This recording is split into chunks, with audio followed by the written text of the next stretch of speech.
Day 5 heart thought, I love being me. Day 5 heart thought, I love being me. అంటే మిమ్మల్ని మీరు criticise చేసుకోకుండా మీరు ఉండగలిగితే మీ లైఫ్లో ఎంత హ్యాపీగా ఉంటుంది, ఎంత వండర్ఫుల్గా ఉంటుంది. అలాగే మీరు అవతల వాళ్ళ నుంచి క్రిటిసిజం మీకు రాకుండా ఉంటే అది కూడా చాలా వండర్ఫుల్గా ఉంటుంది. అలాగే మీరు పొద్దున లేవగానే it's going to be a wonderful day, ఎందుకంటే అందరూ మిమ్మల్ని ప్రేమిస్తున్నారు, ఎవరూ మిమ్మల్ని తక్కువ చేయరు. ఇలాగైతే ఎంత ఎంత గ్రేట్గా ఉంటుంది. సో ఇది మీకు మీరు ఇచ్చుకోవాలి.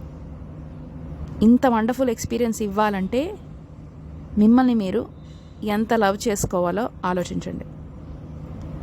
అలాగే మీరు పొద్దున్న లేచి మీ కంపెనీని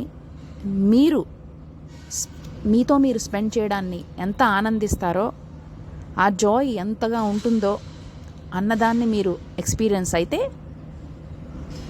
మీ డే నిజంగానే అంత బ్రహ్మాండంగా ఉంటుంది. Thank you masters.